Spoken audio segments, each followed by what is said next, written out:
దేవుని వాక్యము నూతనమైనది. వినే కొద్దీ అది నూతనంగానే ఉంటుంది, చదివే కొద్దీ నూతనంగానే ఉంటుంది. మరి ఈ మాట ఎప్పుడు నేను వినలేదే అన్నట్టుగానే ఉంటుంది. అది ఎవరికి?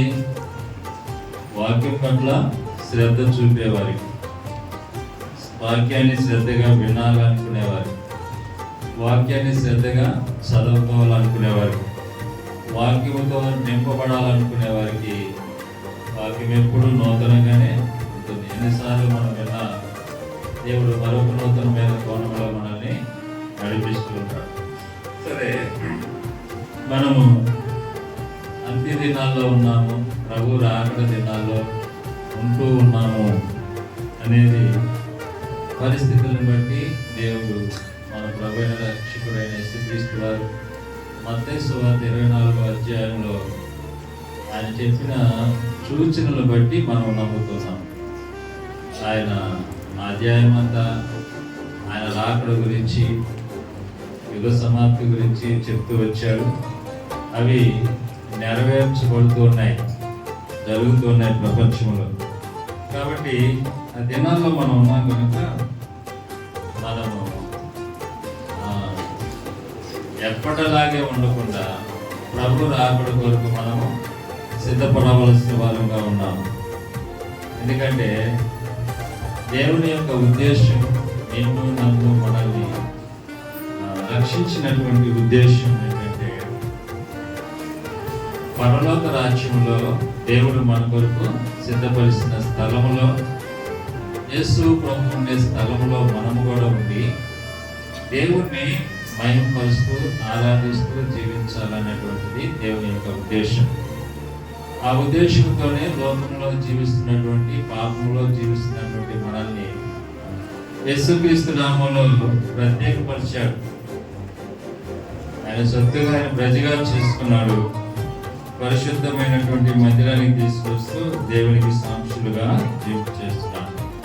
కాబట్టి దాని కొరకే మనము వేగిరపడవలసిన వారుగా ఉన్నాం, త్వరపడి సిద్ధపడవలసిన వారంగా ఉంటూ ఉన్నాం. మనము చదువుకున్నటువంటి వాగ్భాగంలో చూస్తే ఆయన చెప్పినటువంటి ఒక ఉపమానము మనం చదువుకున్నాం. ఏంటో ఉపమానం అంటే, చెప్పాను ఏమనగా, పరలోక రాజ్యము తన పొలములో మంచి విత్తనం ఎత్తిన ఒక మనిషిని పోలి ఉన్నది. పరలోక రాజ్యము ఒక పొలముతో పోల్చి, ఈ పొలములో మనుష్యుడు అనేటువంటి ఒక విత్తనాన్ని, ఎలాంటి విత్తనం అంట? మంచి విత్తనం.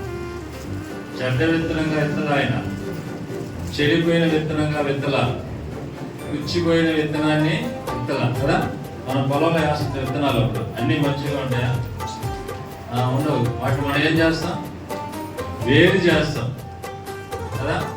మంచి విత్తనాలను చూసి నాటుకుంటాం. ఆ విధంగానే దేవుడు కూడా ఈ పరలోకమైనటువంటి స్థలంలో, మంచి పొలంలో మంచి విత్తనాన్ని వదిలినటువంటి మనిషిని మంచి మనిషిగా, ఒక యథార్థవంతుడిగా, నీతిమంతుడిగా, పరిశుద్ధుడిగా ఆయన చేసి ఈ పొలంలో, ఈ పరలోక రాజ్యంలో విద్యాడు. ఆ మనుషులు నిద్రించుకుండగా గోధుమల మధ్యలో గురుగులు ఎత్తిపోయింది. అయితే దేవుడు విత్తిందేమో మంచి విత్తనమే, కానీ ఈ విత్తనం ఏం చేసిందట? నిద్రిస్తూ ఉంది. ఆది మనిషింది, మరిచిపోయింది, మత్తులో పడిపోయింది. నాకేమిలే అనుకుంటూ జీవిస్తున్నప్పుడు, మరిచిన జీవితం జీవిస్తున్నప్పుడు ఏం చేశాడు? శత్రువు వచ్చి వాళ్ళు ఏం చేశాడంట? గురుగులు పెట్టేశాడు. పెరిగి గింజ పట్టినప్పుడు గురుగులు కూడా ఆగుపడాను. అప్పుడు ఇంటి యజమాని ఎందుకు, అయ్యా నీ పొలంలో నీవు మంచి విత్తనం విత్తితివి కదా, అందులో గురుగులు ఎక్కడవని నువ్వు వచ్చినవని అడిగారు. ఇది శత్రువు చేసిన పని అని చెప్తూ వచ్చాడు. చెప్పగా ఆ దాసులు, నేను వెళ్ళి వాటిని పెరిగేసి వాటిని పారివేయడం నీకు ఇష్టమా అని అడిగారు. అందుకందరూ వద్దు, గురుగులను పెరుగుచుండగా వాటితో కూడా ఒకవేళ గోధుమలు కూడా పెళ్ళగిస్తారేమో, కోతకాలం కోత కోసే వరకు రెండింటినీ కలిసి పెరగనీది. కోతకాలం ముందు గురుగులను ముందుగా కోసి వాటిని కాల్చివేసి కట్టలు కట్టి కాల్చివేస్తాము. గోధుమలు నా గుడ్డులో చేర్చి పెట్టుదని కోతగాళ్ళతో చెప్పాడు. ఇదే అండి ఉపమానం. ఇక్కడ దేవుడు ఇచ్చిన విత్తనమేమో మంచిది. ఈ విత్తనం మనిషి ఉన్నప్పుడు, నిద్రపోతున్నప్పుడు, మత్తులో ఉన్నప్పుడు, బాగున్నాను అనుకుంటూ నాకేముడు అనుకుంటున్నప్పుడు ఏం చేశాడు? గురుగులు విత్తాడు. ఎవరు? శత్రువు. అవి మొలిచి పెద్దవైనప్పుడు పంటకు వచ్చేటప్పుడు చూసేటప్పటికి ఏమున్నాయి? గోధుమలతో పాటు గురుగులు కూడా మొలుస్తున్నాయి. అప్పుడు ఆ యజమానుడి యొక్క దాసులు చూశారు. చూసి ఏం చెప్పాడంటే, యజమానుడు దగ్గరకు వచ్చి, అయ్యా నువ్వు మంచి విత్తనం కదా పొలంలో విత్తింది, అయితే మేము అక్కడికి వెళ్ళి చూసేటప్పటికి వాటితో పాటు గురుగులు కూడా వచ్చేసినాయి, గురుగులు కూడా మొలుస్తున్నాయి. కాబట్టి వాటిని ఎలా వచ్చినాయి అని అంటే యజమానుడు చెప్పాడు, అవి శత్రువు చేసిన పని అని చెప్పాడు. కాబట్టి ప్రేమైనటువంటి వల్ల ఈ గురుగులు గోధుమలు మనం చూస్తే రెండు ఒకటిగానే ఉంటాయి. పైరు వేసినప్పుడు చూస్తే పైరు ఓదర పంట అని ఉంటాయి, ఓదరలని ఉంటాయి. పొలంలో వేసేవాళ్ళు తెలుస్తుంది, పొలంకి వెళ్ళేవాళ్ళు కదా, ఓదరు.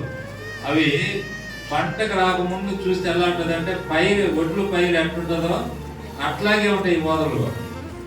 కనుక్కోవడం కష్టం. నేను చదువుకుంటే దినాల్లో పనికి వెళ్ళేవాడిని. కలుపుకి వెళ్తే మా అత్త మా పెదమ్మ వాళ్ళ పక్కన వెళ్ళేవాడిని. కలుపుకి వెళ్తే తెలియక పైరు పెరిగేసేవాడిని. అప్పుడు ఓదరలోనే అవి కాదురా, ఓదర గంటలు ఉంటాయి, అవి పెరగమంటారు. అవి నాకు తెలిస్తే కదా, చూస్తే రెండు ఒకటిగానే ఉంటుంది. అట్లాగా ఈ శత్రువు ఏం చేస్తాడంటే, గురుగులు కూడా ఎలా ఉంటాయంటే గోధుమ లాగానే ఉంటాయి పంట చూస్తే. అవి అనుకున్న వారికి మాత్రమే తెలుస్తాయి. పైరుకి లాగానే ఓదర కూడా అట్లాగే ఉంటుంది. కాబట్టి అలాగా శత్రువు ఆ మంచి విత్తనాల్లో గురుగులు కూడా చేశాడు. అప్పుడు ఆ యజమానుడి యొక్క దాసులు యజమాని దగ్గరికి వెళ్ళి, సరైన శత్రువు చేసేది కదా, సరే వాటిని మేము పెరిగేస్తాం ఇప్పుడే, మరి వేసే పంట అంతా వాటికి ఎందుకు వద్దాగా, అవి ఎందుకు వద్దా చేసుకోవాలా, వేసే సత్తవా ఎందుకు వద్దా చేసుకోవాలా, కాబట్టి వాటిని పెరిగేస్తాం అని అంటే యజమానుడు ఏం చెప్పాడు? వద్దొద్దు, మీరు తెలియక నాలాగా ఏం చేస్తారు, గురుగులాగా కూడా గోధుమలు కూడా పెరిగేయచ్చు మీరు. కాబట్టి వాటి జోలికి బాగుతుంది మీరు ఉంటేనే వాటిని కూడా కలిసి పెరగని గోధుమలు గురుగులు పెరగని. అయితే కోతకాలం రోజు ఏం చేయాలంటే ముందు గురుగులను కోసేసింది. అవి పంట వస్తుంది కదా, అప్పుడు తెలుస్తుంది నీకు గురుగు లేదు గోధుమ లేదు అనేది తెలుస్తుంది.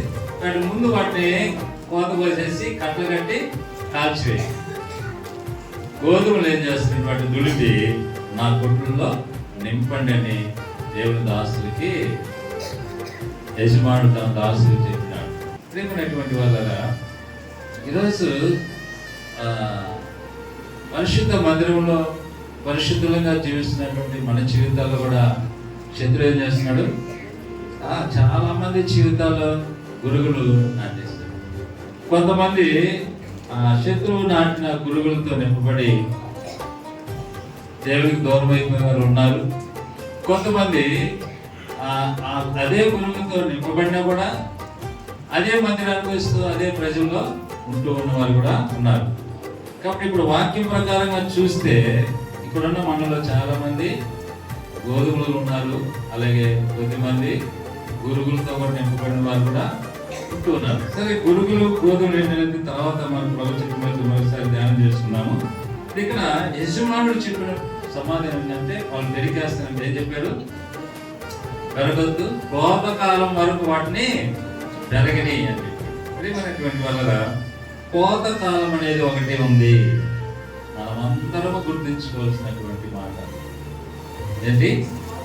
కోత కోసే కాలం. పైరు వేశారు, వేస్తాను కోసేస్తారా? అది సమయం ఉంటుంది. కోతకు వచ్చే వరకు దాన్ని పెంచుతాం. మనమే పైరు వేస్తాం, దాన్ని బాగా పెంచుతాం, బాగా పంట పండేటట్టుగా పెంచిన తర్వాత దాన్ని కోస్తాం. అలాగే దేవుడు కూడా మనల్ని తన వాక్యం అనేటటువంటి సత్తువ కలిగినటువంటి మాటలు ఇక్కడ దీంతో దేవుడు మనల్ని పోషిస్తూ ఉన్నాడు. ఎందుకు పోషిస్తున్నాడంటే మనలో ఆ పురుగులు గోధుమలు ఉన్నప్పటికీ కూడా ఆయన ఎందుకు పోస్తున్నాడంటే ఒక కాలం అనేది ఉంది. కోత కాలము, విమర్శన దినము, తీర్పు దినము, అంత్య దినము ఒకటి ఉంది. ఆ దినములో కోత కోసేటప్పుడు ఏం చేస్తాడు? గోధుమలను గురుగులను ఏం చేస్తాడు? వేరు చేస్తాడు. గొర్రెలను మేకలను వేరు చేస్తాడు. పాపులను పరిశుద్ధులను వేరు చేస్తాడు. కాబట్టి ఇక్కడ గోధుమలను గురుగులను వేరు చేసి ఏం చేస్తాడు? అక్కడ గురుగులను కాల్చివేయడానికి అనుమతినిస్తాడు. గోధుమలను తన కొట్టులు అంటే తన రాజ్యములో యుగ యుగాలు నివసింపు చేసుకోవడానికి అనుమతినిస్తాడు. కాబట్టి కోత కాలం వరకు రెండింటినీ పెరగని అంటాడు. రెండింటికి ఆహారం ఇస్తున్నాడు. గురుగులకి ఆహారం ఇస్తున్నాడు, గోధుమలకు కూడా ఆహారం ఇస్తున్నాడు. అందరికీ ఆహారం ఇస్తూ అందరినీ పెంచుతూ ఉన్నటువంటి దేవుడు. మనం అనుకోవచ్చు, నేను గోధుమన. అయితే గురుగులు కూడా మనలో ఈ మధ్యాహ్న కాల సమయంలో ప్రేమైనటువంటి వల్ల మనము విమర్శ చేసుకోవాల్సినటువంటిది ఏంటంటే అందరం కలిసే ఉన్నాము. అయితే మనము ఏ విధంగా శత్రువు మనలో ఆ యొక్క పురుగులు విత్తాడు అనేది చూసుకొని, ఏమిటి ఆ పురుగులు అనేది మనం చూసుకొని విమర్శ చేసుకొని సరిదిద్దుకొని యోగ్యంగా మనము వాళ్ళలో పాల్పొందవలసిన వారుగా ఉన్నాం. కోతకాలం వరకు, ప్రభు వచ్చే వరకు ఆయన పరిశుద్ధ మందిరంలో మనము పెరుగుతూనే ఉన్నాము. ప్రియమైనటువంటి వాళ్ళ ప్రభు చెప్పినటువంటి మరొక ఉపమానాన్ని మనం విన్నాం. చూడండి, మత్తయి సువార్తలోనే ఏ విధంగా గురుగులను శత్రువు విత్తుతాడో చూడండి. మత్తయి సువార్త 25వ అధ్యాయం. మనకు అందరికీ తెలిసినటువంటి 25 అనగానే ఏం గుర్తుకొస్తాయి? ఏమని గుర్తుకొస్తాయమ్మా?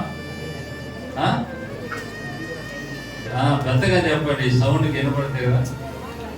బుద్ధి గల కన్నికలు, బుద్ధి లేని కన్నికలు ఇక్కడ మనకు గుర్తుకొస్తాయి.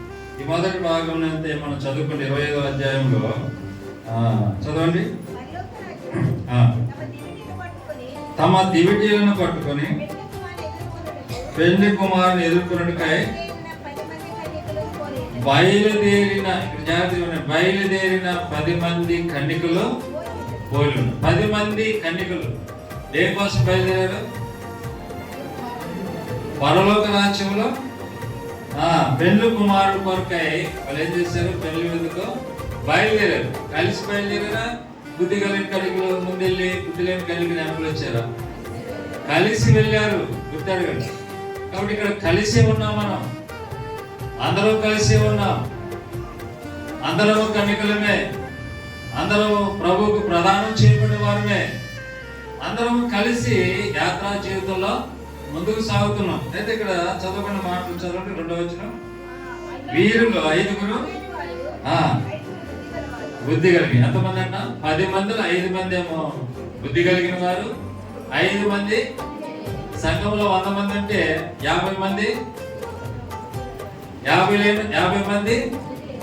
రెండోది చెప్పండి, 50 మంది బుద్ధి కలిగిన వారు అంటే సగం మంది సంఘంలో ఎలా ఉన్నారు?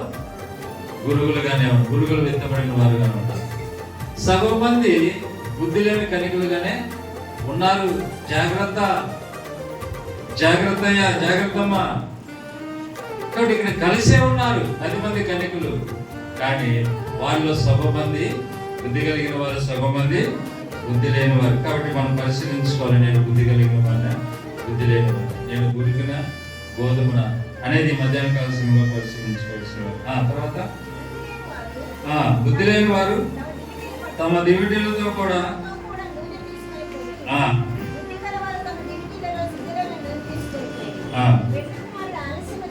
చేయగా నిద్రించుండిరి. అర్ధరాత్రి వేళ ఇదిగో పెండ్లు కుమారుడు అతని ఎదుర్కొన రండి అని కేకలు వినబడను. అప్పుడు ఆ కనికలందరూ లేచి తన దివిటీలను చక్కపరచులే గాని అనేది జాగ్రత్త. బుద్ధి లేని కన్నికలు, ఆ కన్నికలు మా దివిటీలు ఆరిపోచున్నవి కనుక మీ నూనెలో కొంచెం మాకీయుడని. ఇప్పుడు అర్థమై ఉంటుంది మీకు వాళ్ళు బుద్ధి లేని వారని ఎందుకన్నారు. 10 మంది కన్నికలే, 10 మంది సిద్ధులు తీసుకున్నారు, 10 మంది సిద్ధుల్లో నూనె పోసుకున్నారు, 10 మంది దివిటీలను వెలిగించుకున్నారు, 10 మంది బయలుదేరారు, 10 మంది వెళ్ళారు. అక్కడికి వెళ్ళేటప్పటికి పెండ్లు కుమారుడు కొంచెము ఆలస్యమయ్యింది. ఆలస్యమయ్యేటప్పటికి 10 మంది కూడా నిద్రపోయారు, బుద్ధి కలిగిన వారు. కాబట్టి ఇక్కడ అందరూ సమానంగానే ఉన్నారు, అందరూ పరిశుద్ధంగానే ఉన్నారు, అందరూ నీతిమంతులుగానే ఉన్నారు, అందరూ సమానంగానే వారి యొక్క ఆత్మీయ జీవితాలని కాపాడుకుంటూ వచ్చారు, జీవిస్తూ వచ్చారు. ఇక్కడ వరకు వారిలో ఏదైనా మనము భేదం చూపగలమా? భేదం ఏదైనా చూపగలమా వాళ్ళు? అక్కడ వరకు పెండ్లు కుమారుని ఎదుర్కొనే వచ్చేంత వరకు, నిద్రపోయే వరకు వారిలో 10 మందిలో బుద్ధి లేని వారని చెప్పబడినటువంటి వారిలో ఏదైనా భేదం, ఏదైనా నేరం, ఏదైనా పాపం వాళ్ళ చూపగలమా? చూపలేము. అందరూ ఒకటిగానే ఉన్నారు, అందరూ పరిశుద్ధులుగానే ఉన్నారు, అందరూ పవిత్రులుగానే ఉన్నారు, అందరినీ ప్రభు రాకడ కొరకు ఎదురు చూస్తూ జీవిస్తున్న వారుగానే ఉంటున్నారు, అందరూ ప్రభు రాకడ కొరకు ఎదురు చూస్తూ ఎదురు వెళ్ళిన వారుగానే ఉన్నారు. అయితే ఇక్కడ ఏం జరిగింది? నిద్రపోయి లేచేటప్పటికి కొంతమంది దివిటీలు అందరి దివిటీలు ఆరిపోయినాయి, కొంతమంది అందరి దివిటీలు ఆరిపోయినాయి, అక్కడ కూడా అందరి దివిటీలు ఆరిపోయినాయి. అయితే వాళ్ళు నిద్ర లేచారు, పిలుపు వచ్చింది కదా, ఇదిగో పెండ్లు కుమారుడు వస్తున్నాడు అని అర్ధరాత్రి వేళ ఒక పిలుపు వినపడేటప్పటికి అందరూ కూడా పిలుపు విని అందరూ లేచారు. అందరూ లేచి దివిటీలు వెలిగించుకునేటప్పటికి భేదం అక్కడ కనపడింది. ఎక్కడ కనపడింది? వారి దివిటీలు వెలిగించుకునేటప్పటికి భేదం ఎక్కడ కనిపించిందంటే దివిటీలు ఆరిపోయినాయి, ఎలిగి ఆరిపోయినాయి. అప్పుడు బుద్ధి కలిగిన కన్నికలను చెప్పబడేటువంటి 5 మంది ఏం చేశారంటే వారి సిద్ధుల్లో నూనెని ఎక్స్ట్రాగా తీసుకొచ్చారు. కాబట్టి ఆ నూనెను పోసి వారి దివిటీలు వెలిగించుకున్నారు. ఈ బుద్ధి లేని కన్నికలు 5 మంది ఉన్నారు కదా, వాళ్ళు దివిటీలు వెలిగించుకోవడానికి పోయేటప్పటికి నూనె అయిపోయింది. వాళ్ళు ఎక్స్ట్రాగా ఎక్కువగా నూనె తీసుకోలేదు కాబట్టి వారి దివిటీలు వెలిగించుకోలేకపోయారు. కాబట్టి ఇప్పుడు ఏమైనటువంటి వాళ్ళగా ఈ 5 మంది దివిటీలను వెలిగించుకొని ఆ పెండ్లు కుమారుడు వస్తుంటే ఎదుర్కోవడానికి వెళ్ళారు. ఈ 5 మంది దివిటీలు ఆగిపోయారు, వారు వెలిగించుకోలేకపోయారు. కాబట్టి పెండ్లు కుమారుడిని ఎదుర్కోవడానికి వెళ్ళలేకపోయారు. కాబట్టి ఇక్కడ ఈ 5 మందిలో ఉన్నటువంటి లోపం ఏంటంటే ఏమనుకోవడం, వాళ్ళు ఏం చేశారు? వాళ్ళు ఎక్స్ట్రా ఎక్కువ నూనె తీసుకురావడం ఎందుకులే అనుకున్నారు. ఎక్కువ నూనె ఎందుకులే, ఇదే సరిపోతుంది, పెళ్లి కుమారుడు ఎదుర్కోవడానికి పోతున్నాం, ఒక 2 గంటల సమయం పడుతుంది, 2 గంటలు కాదు ఇది 3 గంటల సమయం దాకా వస్తుంది కాబట్టి సరిపోతులే, ఇంకెందుకులే అనుకొని వచ్చారు. ఈ బుద్ధి కలిగిన కన్నికలు ఏమనుకున్నారంటే ఒకవేళ చాలదేమో, ఇది సరిపోదేమో అనుకొని వాళ్ళు ఇంకొంచెం ఎక్కువ తీసుకొచ్చుకున్నారు. ఈరోజు సంఘాల్లో ఈ 2 భేదాలు మనకు కనబడుతున్నాయి. ఇది చాలే అనుకునేవారు కొంతమంది అయితే ఇది చాలదు ఇంకా కావాలి నాకు అనుకునేవారు కొంతమందిగా కనిపిస్తూ ఉన్నారు. ప్రేమైనటువంటి వలన ఈ విధంగా ఒక నిర్లక్ష్య ధోరణి అనేది ఈరోజు సంఘాల్లో మనం చూస్తున్నాం. నిర్లక్ష్యం, ఇది సరిపోతుందిలే, ఈ భక్తి జీవితం సరిపోతుందిలే, ఈ ప్రార్థనా జీవితం చాలే, ఈ మందిరానికి వెళ్ళడం చాలే కదా. ఎవరైనా డబ్బు ఉచితంగా 10,000 ఇస్తున్నారు అనుకున్నాం, అందరం పోతాం, నేను కూడా వస్తాను. ఎందుకు? 10,000 వస్తుంది కాబట్టి, వృద్ధాకి ఎందుకు పోదాం, ఉచితంగా వస్తుంది కాబట్టి పోదాం, తెచ్చుకుందాం అని చెప్పి పోతాం. తెచ్చుకొని నిలబడి వచ్చేస్తామా? పక్కన చేరి మళ్ళా చూస్తుంటే వాళ్ళకి ఇస్తుంటే చూస్తూ ఉంటాం కదా. ఎవరికి రాము. ఎందుకని? ఇంకో 10,000 ఇస్తారు చూద్దాం, ఆగి చూస్తాం. 10,000 ఇచ్చాడు, అయిపోయిన తర్వాత మిగిలిన దానికి ఇంకో 10,000 ఇస్తాం అనుకున్నాడు అన్నాడు అనుకో, చాలని వస్తామమ్మా విజయమ్మ, నాకు చాలే వద్దులని వస్తావా? తీసుకోమా? కాబట్టి భౌతికంగా ఎక్కువ ఏదైనా ఇస్తే మనం వద్దన్నాం, చాలను. ఆత్మీయంగా మాత్రమో చాలే అనుకుంటాం. ఒక 10 నిమిషాలు ప్రార్థన చేస్తే చాలే అనుకుంటాం. ఎంతో గొప్పగా ప్రార్థించినట్లు ఫీల్ అయిపోతాం. ఒక 10 నిమిషాలు వాక్యం చదువుకుంటే చాలే అనుకుంటాం. వారానికి ఒక రోజు మందిరానికి వెళ్తే చాలే, ఇంకెందుకు వారి కార్యక్రమాలు ఎందుకు పోవడం, చాలు, నాకు ఈ భక్తి చాలు, నాకు ఇంక మళ్ళీ పరిశుద్ధ ఆత్మదేవుడు కొద్దిగా పనిచేస్తే చాలే, ఇంకా పరిశుద్ధ ఆత్మని నింపుకోవాలన్నటువంటి ఆలోచన ఉండదు. నూనె పరిశుద్ధాత్మకు సాదృశ్యంగా ఉంది. ప్రేమైనటువంటి వలన ఈ 5 మంది ఎక్కువ నూనెతో నింపబడాలన్నటువంటి ఆశతో ఉంది. వాళ్ళు పరిశుద్ధాత్మతో నింపబడాలి. నేను ఈ పరిశుద్ధాత్మ సాలదు నాకు, ప్రభువా నింపు, నన్ను నింపు, పరిశుద్ధాత్మ కార్యములు నాలో చూడాలా, నన్ను బలపరచని పరిశుద్ధాత్మను ఎక్కువగా పొందుకునేటటువంటి అనుభవం 5 మందిలో చూస్తున్నాము.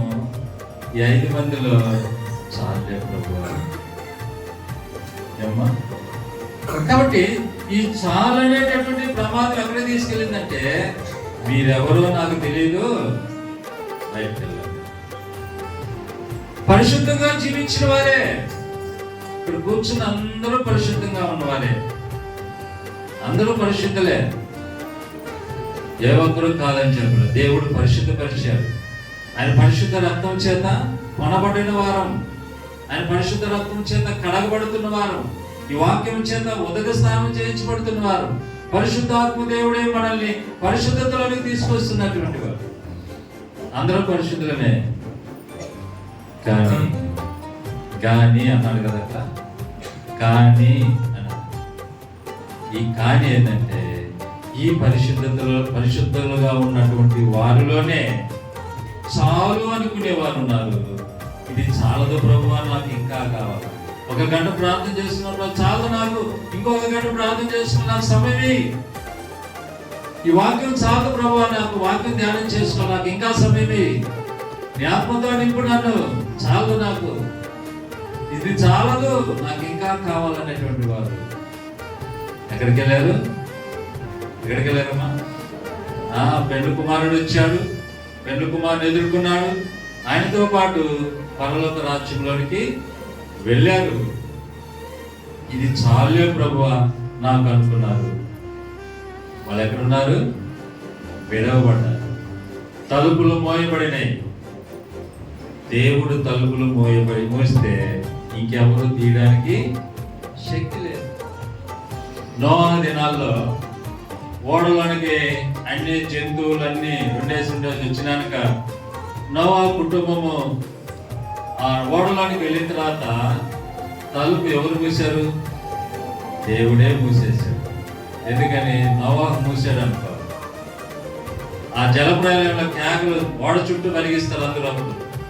నోవాహు, పెదనాన్న, అన్న, తమ్ముడు అప్పుడు కనిపిస్తారు.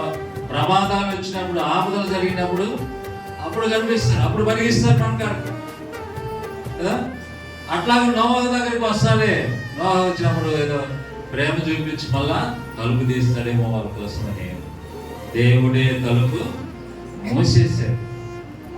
దేవుడు తలుపు మూసాడు కనుక ఎవరు ఆ ఊళ్ళోకి మళ్ళా ప్రవేశించలేకపోయారు.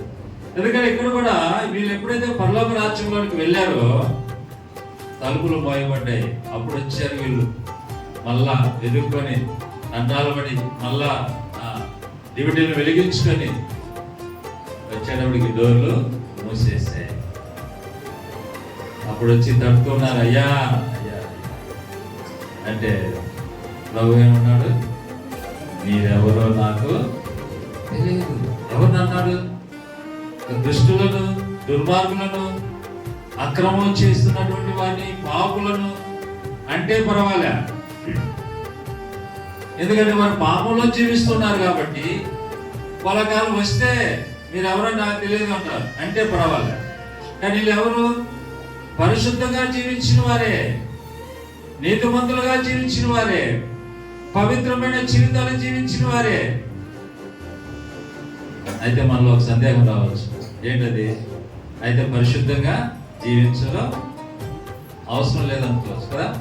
పరిశుద్ధంగా జీవించడం ఎంత ప్రాముఖ్యమో, పరలోక రాజ్యములో మనం ప్రవేశించి యుగయుగాలు ఆయనతో పాటు జీవించడానికి మనలో దేవుడు చూసేది ఏంటంటే పరిశుద్ధత. అది ఎంత ప్రాముఖ్యమైనటువంటిది. అయితే పరిశుద్ధత ఉన్నంత మాత్రాన మనము పరలోక రాజ్యములో ప్రవేశించలేము అనేదానికి ఇది ఒక ఉపమానం. వీళ్ళందరూ కలిసే, అక్కడ ఉపమానం ఏం చెప్పాడు? కలిసి పెరగని అంటారు. గోధుమలను గురుగులను ఏం చేశాడు? కలిసి పెరగని, కోతకాలం వరకు కలిసి పెరగని. కాబట్టి కలిసే పెరిగారు, కలిసే వెళ్ళారు. 10 మంది వెళ్ళారు కలిసే, 10 మంది కన్యకలే వెళ్ళారు. కోతకాలం వచ్చింది, 5 మందే ప్రవేశించారు, 5 మంది విడవబడ్డారు. ప్రియమైనటువంటి సహోదరి సహోదరులారా, ఇది చాలు అనే దానికి ఎంత ప్రమాదం ఉందో మన జీవితాల్లో గుర్తెరగవలసిన వారుగా ఉన్నాం. కాబట్టి అతి దినాల్లో మనం ఉన్నాం. ఈ ప్రార్థనా జీవితం మనకి చాలదు. ఈ యొక్క వాక్య ధ్యాన సమయం చాలదు. మందిరానికి ఆదివారం వస్తే చనిపోదు. మన భక్తి జీవితం చాలదు. ఈ శక్తి చాలదు. ఈ పరిశుద్ధాత్మ వరములు చాలవు. ఇంకా మనం ఆత్మీయంగా దినదమో ఎదగవలసిన వారుగా ఉన్నాము. కాబట్టి ప్రేమైనటువంటి వారు, అటువంటి ఆసక్తి కలిగినటువంటి ప్రజలు ఎవరైతే ఉంటారో వారు పరలోక రాజ్యములో ప్రవేశించి యుగయుగాలు దేవుని రాజ్యములో నివసింప చేసి దేవునిని మహింపరిచేటటువంటి వారుగా ఉంటారు. కాబట్టి ఈ గురుగు ఏంటి? సాతాను విత్తిన గురుగు మనలో ఏముంది? ఏమని చెప్పుకోవచ్చు? చాలు. వాడైతే గురువు ఏంది? చాలు. ఇది కనబడదు మనకు. పరిశుద్ధంగానే ఉన్నాం, ఏ తప్పు చేయటం లే, ఏ నేరం చేయటం లే, ఏ దోషం చేయటం లే, అన్ని బాగానే ఉన్నాయి. ఎవరిని తిట్టడం లే, ఎవరిని కొడితే కొట్టించుకుంటున్నాం, తిరిగి పట్టడం లే, ప్రభుకు భయంకరంగా జీవిస్తున్నాం. అయితే సాతాను మనలో భక్తి జీవితంలో, చల్లారిపోయే జీవితంలో వాడి వేసే గురిగేంది? చాలు. అదే దేవునికి మనల్ని దూరం చేస్తుంది. అదే పరలోక రాజ్యంలో ప్రవేశించకుండా చేస్తుంది మనల్ని. కాబట్టి ప్రేమైనటువంటి వలన ఈ చాలు అనేది ఇక్కడిని మనమే విడిచిపెట్టాలి. ప్రభువుతో ఒక తీర్మానం చేస్తున్నాం, ప్రభువా సమయమే నాకు, నీ ఆత్మతో నన్ను నింపు, నీ ఆత్మశక్తి బలమును నాకు దయచేయి, నన్ను బలపరచు. ఈ ప్రార్థనా జీవితం నాకు చాలు. అనేక సమస్యలు ఉన్నాయి, పోరాడాలా, అభివృద్ధి కావాలి నాకు, మా కుటుంబానికి, సంఘానికి. కాబట్టి నేను పోరాడాల్సిన వాడిగా ఉంటూ ఉన్నాను. నాకు ఈ సమయమే శక్తిని బలముని బలపరచు అని ప్రభు దగ్గర చిన్న ప్రార్థన చేస్తున్నాను. ప్రతి వార కార్యక్రమాలకి నేను రావాలి ప్రభు, నీ వాక్యం చేత నేను నింపబడాలి. చదువు వచ్చినా మనకు వాక్యం అర్థం కాదు. చదువు రాని వారు చాలా మంది ఉన్నారు. కాబట్టి ప్రతి వార కార్యక్రమాలకు వచ్చి నేను వాక్యం చేత నింపబడాలి, వాక్యం చేత నేను కడగబడాలా, నాలో ఉన్న దోషాలన్నీ తీసివేసుకోవాలా.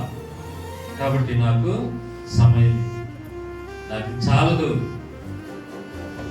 అటు విధంగా మనము ప్రభుని అడిగితే ప్రభు తప్పకుండా ఆశగల ప్రాణాలని తృప్తిపరిచి నిన్ను పరిశుద్ధమైన జీవితం జీవించేసి పరలోక రాజ్యంలో ప్రవేశింపచేసి ఆయన్ని మహిమపరిచేవాడుగా ఉంటాడు.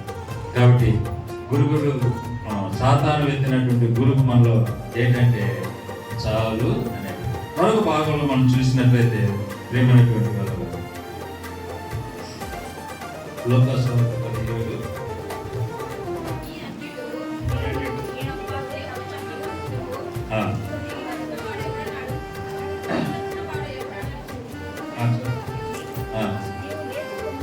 నీవు లేచి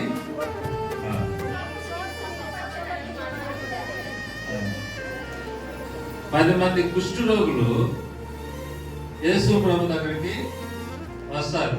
యేసు ప్రభు దగ్గరికి వచ్చి వాళ్ళు ప్రభుని అడుగుతారు, అయ్యా మమ్మల్ని బాగు చేయమని. బాగు చేసి సరే మీరు వెళ్ళి రాజకీయం కనపడుచున్నానగానే వాళ్ళు వెళ్తుండగానే మార్గ మధ్యంలోని వాళ్ళకి స్వస్థత వస్తుంది, శుద్ధి చేయబడతారు.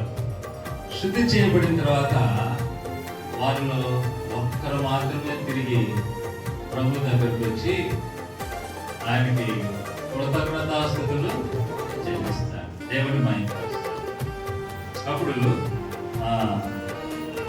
యేసు ప్రభు ఏమంటాడు, 10 మంది శుద్ధులైన కదా ఏమన్నాడు, ఆ 9 ఎక్కడ ఈ అన్యుడు తప్ప దేవుని మహిమపరచుటకు. కాబట్టి 10 మంది శుద్ధులయ్యారు. మన అంశం ఏంటంటే సాతానుడు శత్రువు మనలో విత్తే గురుగులు ఎలా ఉంటాయి అనేది. అందరము ఇలా చూస్తున్నాం, గోధుమల పురుగులు ఒకటిగానే ఉంటాయి, 10 మంది ధనికులు ఒకటిగానే ఉన్నారు. ఇక్కడ 10 మంది కుష్ఠరోగులు. అందరూ ప్రభు దగ్గరికి వచ్చారు. అందరూ ఏం చేశారన్న ప్రభుని వేడుకున్నారు. దేవుడు అందరినీ స్వస్థపరిచారు, శుద్ధి చేశారు. శుద్ధి చేసిన తర్వాత సాతానుడు విత్తిన గురువు ఏంటంటే వారిలో ఒక్కరు మాత్రమే ప్రభు దగ్గరికి వచ్చాడు. యేసు ప్రభు దగ్గరికి వచ్చాడు. యేసు ప్రభుని మహిమపరిచారు, తండ్రిని మహిమపరిచారు. 9 మంది అక్కడ లేదు. అప్పుడు యేసు ప్రభు అడుగుతారు, మిగిలిన 9 ఎక్కడ? 9 మంది ఎక్కడ? అన్యుడు ఈ ఒక్కడు తప్ప దేవుని మహిమపరిచినాడు, మిగిలిన 9 ఎక్కడ? అంటే యేసు ప్రభు ఉద్దేశం ఏంటంటే వాళ్ళు ఇంటికి వెళ్ళకూడదు, ఊరికి వెళ్ళకూడదు అని కాదు. వెళ్ళిన వారి ఉద్దేశం ఒకవేళ మంచిదై ఉండొచ్చు. ఎందుకంటే కుష్ఠరోగులను ఊరికి వెళ్ళకుండా ఉంచుతారు, మనుషుల దగ్గరికి రానివ్వు. కాబట్టి వాళ్ళు శుద్ధులయ్యేటప్పటికి వాళ్ళు ఒక ఆశయాలు కూడా వచ్చు, నేను బాగైపోయాడు కదా, దేవుడు నన్ను స్వస్థపరిచాడు కదా, ఒకసారి మా ఇంటికి వెళ్ళి భార్య పిల్లలను పలకరించుకొని బంధువులందరినీ పలకరించుకొని అప్పుడు యేసు ప్రభు దగ్గరికి వద్దాంలే అనుకోమండొచ్చు. ఒకసారి ఊళ్ళోకి వెళ్ళి కుష్ఠరోగం దేవుడు ఎట్లా బాగు చేసి అందరికి కనబడి చూపించి వద్దాంలే అనుకొని వెళ్ళొచ్చు 9 మంది. వాళ్ళ ఉద్దేశం మంచిదే, కానీ అక్కడ ప్రాముఖ్యమైనటువంటి విలువను అనుసరించలేకపోయారు. ప్రాముఖ్యంగా అనుసరించాల్సినటువంటి విలువ ప్రాముఖ్యమైనటువంటి ఏంటంటే ఒక్కడు ఏం చేశాడంటే అది చేయాలి. ఏం చేశాడైనా తిరిగి వేసేందుకు స్వస్థపరచబడిన తర్వాత శుద్ధుడిగా చేసిన తర్వాత యేసు ప్రభు దగ్గరికి వచ్చాడు. అంటే ప్రథమంగా ఇవ్వవలసినటువంటి స్థానము ఎవరికైతే ఉందో అది ఇచ్చేవారుగా ఉండాలా.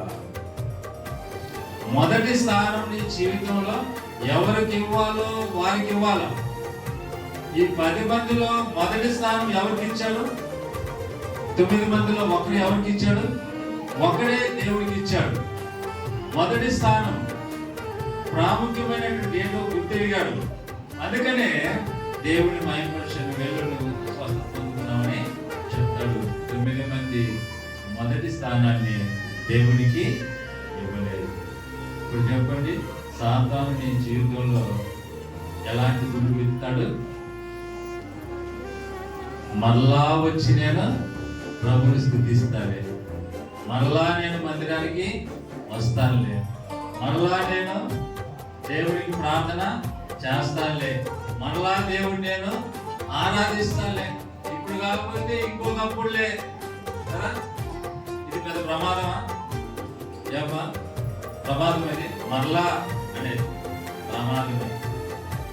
ప్రథమ స్థానం నువ్వు అనుకున్నది అనుకున్నట్టుగా దేవుని విషయంలో జరిగిస్తేనే దేవుడు మనల్ని ఆశీర్వదిస్తాడు. మొదటి స్థానం దేవుడికి ఇవ్వకుండా నువ్వు మళ్ళా ఇస్తే ప్రయోజనం ఏంటి?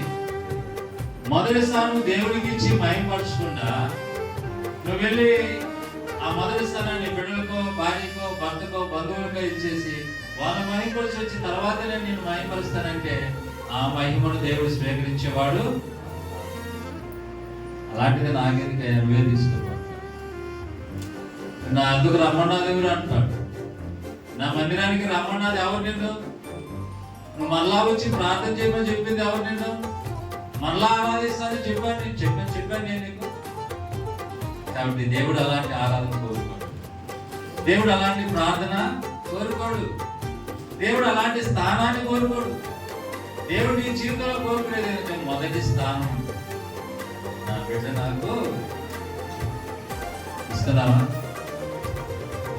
చూడండి ఎంత ప్రమాదానికి మనం తెలియకుండానే మనల్ని ఎంత ప్రమాదంలోనికి సాధారణ తీసుకెళ్తున్నాడో ఈ మరలా అనేటటువంటి గురువు.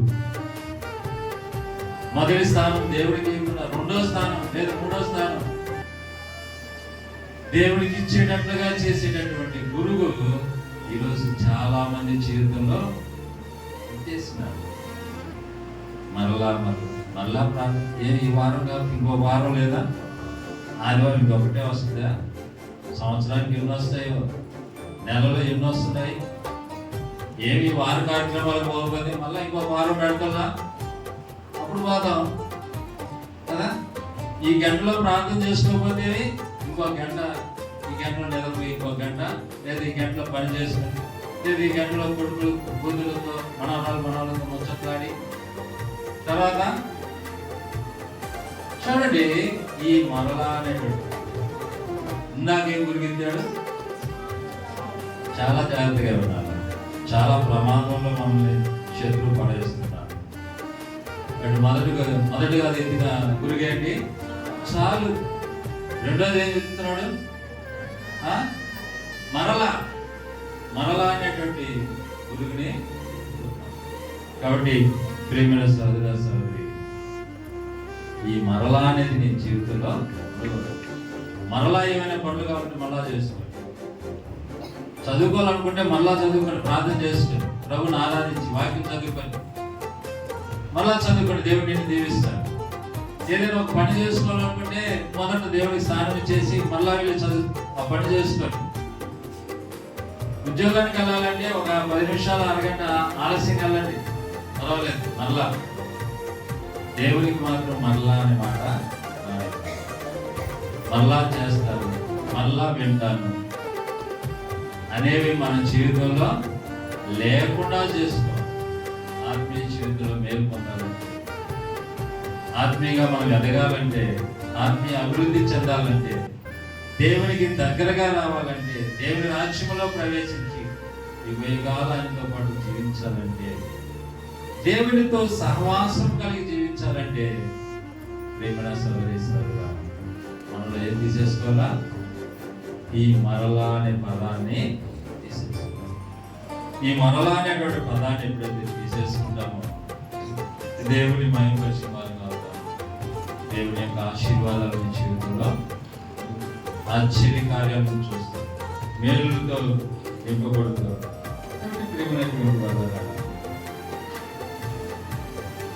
మన జీవితంలో ప్రభువుకి ఇచ్చే స్థానం, ఆ విలువ మనము గుర్తెరిగి మొదటగా ఆయనకి మనం స్థానం ఇస్తే దేవుడు మనల్ని అటు విలువలను గుర్తారుగా, ఏది ముందు చేసుకోవాలా, ఏది తర్వాత చేసుకోవాలి.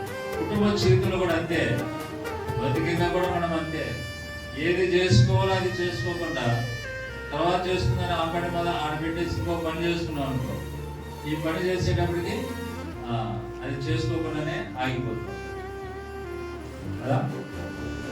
ఇప్పుడు ఊరికి వెళ్తున్నాం, ప్రయాణం అయ్యి 8 గంటలకు బస్సు వస్తుంది, 6 గంటలకు వేసారు, సిద్ధపడాలా ప్రయాణం. సిద్ధపడకుండా ఇంటి పనుల్లో పడేసి లాస్ట్ 10 నిమిషాల్లో సిద్ధపడిన బస్సు ఆ ట్రైన్ ఉంటుందా? ఉండదు. కాబట్టి ప్రేమైనటువంటి ఏది మనము చేసుకోవాలి, ఆ విలువ దానిని మనము చేసుకున్నప్పుడే ఫలితం అనుభవిస్తాం. కానీ అలా చేసుకోకపోతే కాబట్టి ముందుగా ఏది చేసుకోవాలో దాన్ని తిరిగి చేసుకునేటటువంటి వారు. కాబట్టి సాతాను చేసే గురువు ఒకటి చాలనేటువంటిది. 2 మూడోది చూడండి. మూడోది చూస్తే మత్తయి వార్త 25వ అధ్యాయము 28 నుంచి చదువుతున్నాం. తీసివేసి 10 తలాంతుల గలవానికి ఈడి, కలిగిన ప్రతి వారికి ఇవ్వడును, అతనికి సమృద్ధి కలుగును, లేని వారి యొద్ద నుండి వానికి కలిగినది తీసివేయబడును, మరియు పనికి మాలిన ఆకాశని వెలుపటి చీకటిలోనికి త్రోసివేయడి, అక్కడ ఏడుపును పండ్లు కొరుకుటి ఉండునే. సందర్భం మనకు తెలిసినటువంటిది. ఒక యజమానుడు ఒక 3 దాసులు పిలిచి వారికి కొన్ని తలాంతులు ఇచ్చారు. ఒక ఆయనకి 5 తలాంతులు ఇచ్చాడు, ఒక ఆయనకి 2 ఇచ్చాడు, ఒక ఆయనకి 1 ఇచ్చాడు. ఇచ్చి ఆయన దేశాంతరం వెళ్ళిపోయాడు. వెళ్ళిపోయిన తర్వాత ఈ 5 తలాంతులు ఇచ్చిన వ్యక్తి ఏం చేశాడు? మరొక 5 తలాంతులు సంపాదించుకున్నాడు. యజమానుడు ఎప్పుడు వస్తాడో తెలియదు కాబట్టి 5 తలాంతులు నాకు ఇచ్చాడు, ఈ 5 తలాంతులకి ఇంకొన్ని సంపాదించుకొని పెట్టాలా అని చెప్పని 5 తలాంతులు ఇచ్చిన వాడు 5 సంపాదించుకున్నాడు. 2 ఇచ్చిన వ్యక్తి కూడా 2 తలాంతులు సంపాదించుకున్నాడు. 1 తలాంతు ఇచ్చిన వాడు ఏం చేశాడు? మూట కట్టి దాన్ని తవ్వి భూమిలో పాతి పెట్టేశాడు. తర్వాత యజమానుడు వచ్చాడు. యజమాని వచ్చి దాసులు పిలిచాడు. పిలిస్తే 5 తలాంతులు ఇచ్చిన వ్యక్తి వచ్చాయా, నువ్వు 5 ఇచ్చావు, నేను ఒక 5ని సంపాదించాను, ఇవ్వ 10 తలాంతులు అని చెప్పి ప్రభుకి ఇచ్చాడు. 2 తలాంతులు ఇచ్చిన వ్యక్తి కూడా ఆ 2 తలాంతులు తీసుకొచ్చి ఇంకో 2 తలాంతులు సంపాదించానని చెప్పి 4 తలాంతులు ప్రభు చేతికి ఇచ్చాడు. అంటే తన యజమానుడి చేతికి ఇచ్చాడు. 1 తలాంతు ఇచ్చినటువంటి వ్యక్తి వచ్చి ఏం చెప్తున్నాడు చూడండి. కనుక నేను భయపడి వెళ్ళి నీ తలాంతును భూమిలో దాచిపెడితిని, ఇదిగో నీ తలాంతు తీసుకున్నామని చెప్పాను. అందుకు యజమానుడు వాడిని చూసి సోమరువైన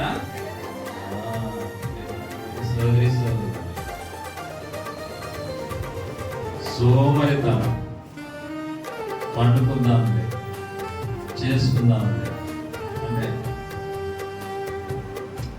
సోమరి. ఈరోజు సోమరి జీవితాలు కలిగినటువంటి వారు చాలా మంది సంఘాల్లో కనబడుతున్నారు.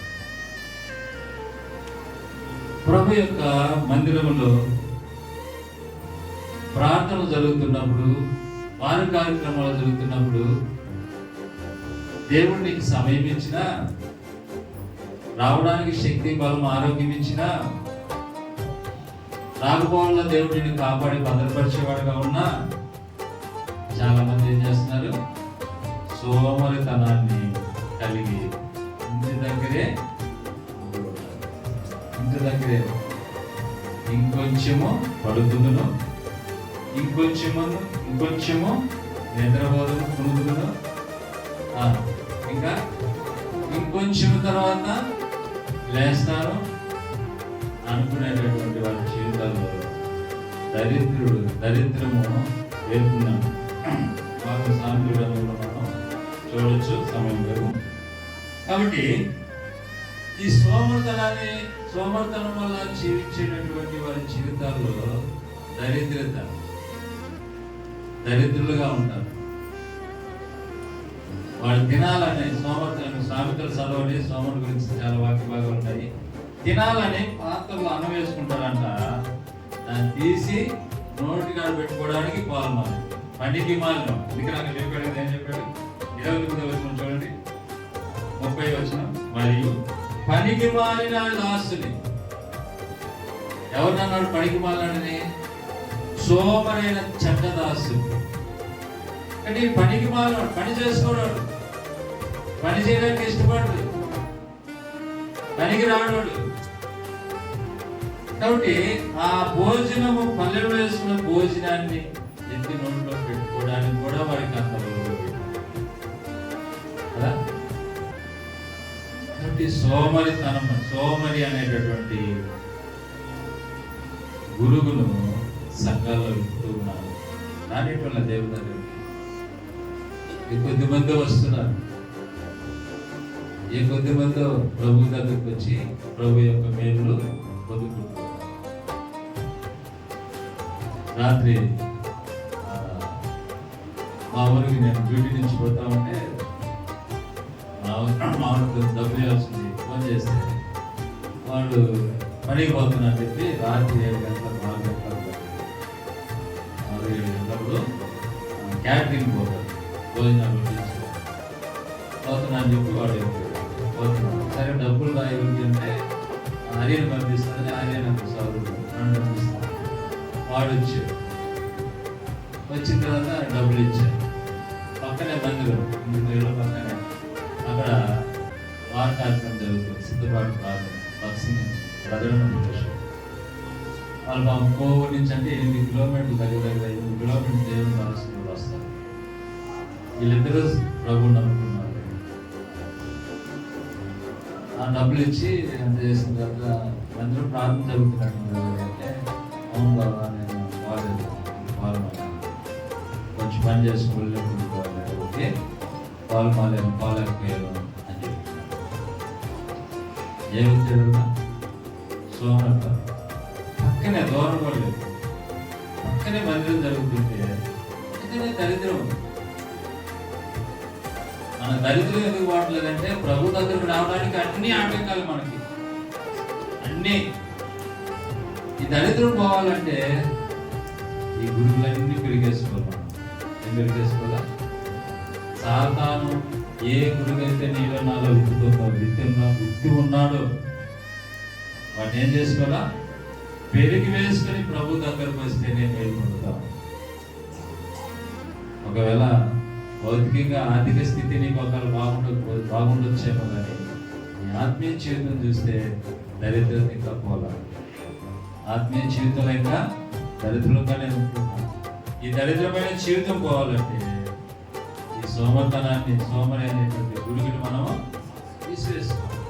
అది ఆత్మీయంగా కావచ్చు, భౌతికంగా కూడా నువ్వు అభివృద్ధి చెందాలంటే సోమరిగా ఉండి అభివృద్ధి చెందలేవు. చదువుకుంటున్న బిడ్డలు కష్టపడి చదివితేనే ప్రయోజకులు అవుతారు, మంచి మార్కులు వస్తాయి, మంచి ర్యాంకులు వస్తాయి, మంచి ఉద్యోగాల్లో చేరతారు. నాకు ఇది చాలు అనుకునే, పాస్ అయితే చాలు అనుకునే వాళ్ళకి ఉద్యోగాలు వస్తాయి. అని చూసాను జనాల్లో. ఒకప్పుడైతే వచ్చాయి, మాకు వచ్చినాయి. నేను ఆర్డినరీగా పాస్ అయ్యాను, 10th ఇంట్లో ఆర్డినరీగానే పాస్ అయ్యాను, డిగ్రీ ఫెయిల్ అయ్యాను. అయినా కూడా దేవుడు నాకు ఉద్యోగం ఇచ్చాడు. అదినాలో 100 కోటి తక్కువ కాబట్టి ఉద్యోగాలు ఇస్తున్నారు, కాబట్టి ఇప్పుడు ఉద్యోగాలు దాచిపెట్టేస్తున్నారు. కాంట్రాక్ట్ పద్ధతిలో ఇస్తున్నారు, 1-2 ఇస్తున్నారు. వాటికి ఎంత కాంపిటీషన్ ఉంటుందో తెలుసా? చదువుకునే పిల్లలు చదివితే గట్టిగా చదవండి, లేకపోతే మానేసి 10వ తరగతి పాస్ అవుతానే ఏదైనా పని చూసుకోండి, ఇంట్లో పెద్దవాళ్ళని ఉపయోగపడుతుంది కదా. ఈరోజు అంత పోటీ ఉంది, ఉద్యోగాలు తక్కువ, చదువుకున్న వారు ఎక్కువ ఉన్నారు. పాస్ అయితే చాలు అనుకుంటే నువ్వే ఉద్యోగం సంపాదిస్తావు, ఏం అభివృద్ధి చెందావు? ఒకరోజు పనికి వెళ్ళి ఒక 500 వచ్చింది చాలు అనుకుంటే ఆ మిగిలిన 6 మంది ఇంటికాడ కూర్చుంటే నీకేం అభివృద్ధి వస్తుంది ఇంట్లో? ఎలా నువ్వు ఇంటిని చక్కపరచుకోగలవు? కాబట్టి భౌతికంగా చూసినా నువ్వు కష్టపడాల్సిందే. అభివృద్ధి చెందాలంటే ఆత్మీయంగా చూసినా కష్టపడాలి. సోమరిగా జీవిస్తే ఆత్మీయమైన దరిద్రత అనుభవిస్తాం, భౌతికంగా కూడా. కాబట్టి ఈ గురిగిని తీసివేసుకొని కష్టపడే మనస్తత్వం కలిగి ఉండేవారు. కష్టపడాలి, ఆత్మీయంగా కష్టపడాలి, భౌతికంగా కూడా కష్టపడాలి. నా కుటుంబాన్ని నేను చక్కపరచుకోవాలి, నా ఆత్మీయ జీవితాన్ని చక్కపరచుకోవాలి, దేవుని ఆశీర్వాదంతో నేను నింపబడాలి అని ఎప్పుడైతే ఆశపడతావో, ఈ సోమరితనాన్ని ఎప్పుడైతే తీసివేసుకుంటావో, నీలో నా దరిద్రత దేవుడు కలిగించి నేను అభివృద్ధిలో తీసుకొచ్చేవాడుగా. సాతాను గురువు చాలు మరలా సోమరి 4 గంటలు. కాబట్టి ఇవి మనలో తీసేసుకుంటే అవి మనకి చెడ్డు చేసి ఆ పుండు ఇంకా పెద్ద అయ్యేటట్టుగా చేస్తాయి. కాబట్టి వాటిని మనం తీసేసుకుంటే మనము దేవుని యొక్క గొట్లలో కూర్చిపడేటటువంటి స్థితిలోనికి తీసేసుకోకపోతే మనకే నష్టం. కాబట్టి ఒకసారి పరిశీలన చేసుకుందాం, పరీక్షించుకుందాం. సాతాను ఏ గురువు అయితే దాన్ని ఇప్పుడే ఈరోజే ఇదే అనుభవ సమయం. రేపు చూసుకుంటాను, ఎల్లుడు చూసుకుంటాను అంటే కుదరదు. రేపు మనది కాదు, దేవుడు వాకి. రేపు అనేది మన జీవితంలో అది దేవుడు అనుగ్రహిస్తేనే. రేపు సంగతి రేపు చూసుకోవాలి, ఈరోజు సంగతి ఈరోజు. కాబట్టి ఈరోజే మనకు అనుకూలిస్తుంది, ఇదే రక్షణ దినం. కాబట్టి దేవుడు ఒకవేళ నీకు సాతాను నీలో ఉంచినటువంటి గురువు ఏదైనా చూపించినప్పుడు ఈరోజే తీసేసి ఈ చాలు అనేటటువంటి మరలా అనేటటువంటి సోమరి అనేటువంటి వీటిని తీసివేసుకోవడానికి రానుడి దినాల్లో నమ్మకంగా నిశ్చయించినట్టు సహాయం చేయాలి. ప్రార్థన చేస్తున్నాను, తీర్మానం చేస్తున్నాను. ఎప్పుడు నేను ఆత్మీయ జీవితంలో మేలు పొందడానికి చాలు అనంతం ఇంకా కావాలి. మరలా అనుకుంటున్నాను, ఎప్పుడు అప్పుడే ప్రథమ స్థానం నీకు ఇచ్చేవాడుగా ఉంటాను. సోమరిని నా జీవితంలోనికి రాని ప్రభావాన్ని చిన్న తీర్మానం చేసుకుని ప్రార్థన చేసుకున్నట్లయితే దేవుడు సహాయం చేసేవాడుగా ఉంటాడు. అలాంటి వారిని అలా తీర్మానం చేసుకునేవాడు దేవుడు వాళ్ళ పరిశుద్ధ రాజ్యంలో చేర్చుకునేవాడుగా. అటు కృపా పరిశుద్ధాత్మ సహాయం దేవుడు మనకి దయచేయగలరు. మోకరించండి, ప్రార్థన చేస్తాం.